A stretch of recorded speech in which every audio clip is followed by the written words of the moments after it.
Hi, this is AP Stedham of AP As We See It live in Atlanta, Georgia at the 2025 SEC Football Media Days. Our very special guest will be discussing the University of Texas Longhorns, and his name is Chip Brown of Horns247.com. Hey, thank you, Chip. Thank you very much.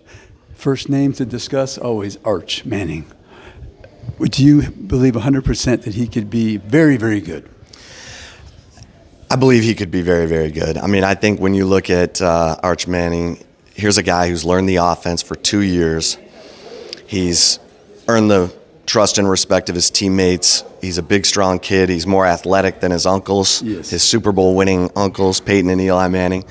And he can throw the deep ball. And I think that's what excites Steve Sarkisian the most, because we know that the Sarkisian offense, they want to run the football and take deep shots off of play action. And so I think that Arch Manning gives them that ability. Quinn Ewers was good at throwing the deep ball, certainly excellent in the win over Alabama in 2023 when he threw 2 deep ball touchdowns. But I think Arch Manning is more consistent with it, and he can run. And we know Texas has had some problems in the red zone. First and goal from the 1 against Ohio State in the college football playoff semifinal. So can Arch Manning help to unlock some of those red zone problems with his legs? And some of the other stars that people should know about, because we know the name Arch, what are some of the other names that you like to tell people on the University of Texas offense and defense? Well, I think Quintravian Wisner, the running back who ran for 1,000 yards last year and wasn't supposed to be the guy, but became the guy when C.J. Baxter and Christian Clark both went down with season-ending injuries in fall camp. I think he is one of the most important players on the team because of his leadership. This is a guy who holds everyone accountable, and I think he can take his game to another level. I think he was trying to make sure he held on to the football last year and doing the right things, but in high school at DeSoto, he was a guy who could juke defenders and showed he had a spin move. And you do get C.J. Baxter and Christian Clark back as running backs. So I think Texas is going to be deep at that position. And then at wide receiver, Ryan Wingo. Right. It's his time. He was one of the top 3 receivers in the country coming out with, Jeremiah Smith and Ryan Williams at Alabama. He needs to be that guy this year. And the offensive line, I think, people are talking, Kelvin Banks is gone. Trevor Gooseby, who's going to take over at left tackle, I think he could be an NFL draft pick after this season. So, I think they're going to be okay. And then on the defensive side, my goodness, Anthony Hill Jr. Terrific. Unbelievable. He could be the best defensive player in the nation. He should have won the Butkus last year. 16 and a half tackles for loss, 8 sacks, 4 forced fumbles, and interception. Those were better numbers than all the Butkus finalists, and he wasn't even a finalist. And then Colin Simmons, 9 sacks last year as a true freshman, did not start a game. Duncanville. Yeah, so think about that. 9 sacks, he never started a game. He's going to start this season. Well, that's scary. Yeah. And I should say Michael Taft, too, the 5th-year senior safety. Unbelievable leader. He is. And what a story. I mean, he was a walk-on who, he said as a freshman, he told Bijan Robinson, I know you're going to win the Doak Walker Award. And Bijan told him, well, you need to be thinking about winning the Thorpe Award.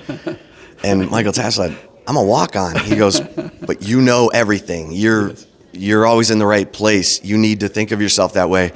And he said it was such a confidence boost for him that he's now a second-team All-American coming back this year. Yeah, that's a great story. I love that story. I talked to him yesterday. I really enjoyed that conversation. The kicking game, close ball game sometime at Texas with these championship-type situations. How's the kicking game? Well, it got real shaky at the end of last year. Yes. Bert Auburn missed field goals in the SEC championship game, kind of lost his confidence. Yes. And so they went into the portal and brought in Mason Shipley from Texas State, who had a perfect season 2 years ago, 15 of 15 field goals. And they feel really good about him. Bert Auburn's now a Miami Hurricane. And then at punter, they brought in Jack Bouwmeester, a proven guy, a senior who's averaged 44.7 yards per punt and can, drop punts toward the sideline, inside the 10-yard line. So Texas is going for it this year. Like, they brought in 5 defensive tackles from the transfer portal because they had some misses in recruiting. They went and got a kicker. They went and got a punter. They brought in Jack Endries, one of the top 2 tight ends in the transfer portal from Cal. Right. And, Max Clare was the other from Purdue. He went to Ohio State.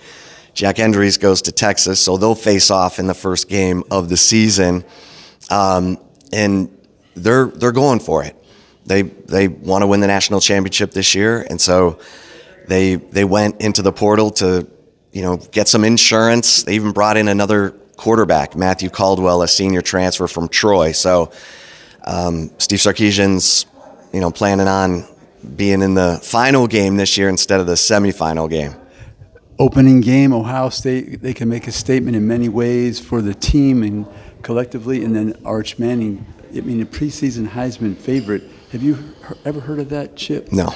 I I mean, haven't heard of it. obviously, they're banking on Arch Manning, being a carbon copy of his uncles, who both ended up staying all 4 years in college, but both ended up being the number 1 overall pick in the NFL draft. I don't think Arch Manning is thinking about any of that right now. In fact, I would, unless he leads Texas to a national championship this year, I think he'll be back in 2026 because I think he wants game experience, but we'll see about that. That's going to be a huge game. Ohio State has a new defensive coordinator in Matt Patricia, so Texas has no idea. They knew what Jim Knowles was about. Yes. Now he's at Penn State. They don't know what Matt Patricia is about, and so there's going to be things that they have not prepared for. Yes. And he's got to be that calming voice, along with a couple of the veterans on the offensive line, to settle everything down. I think the Texas defense is going to have to carry the team through that game.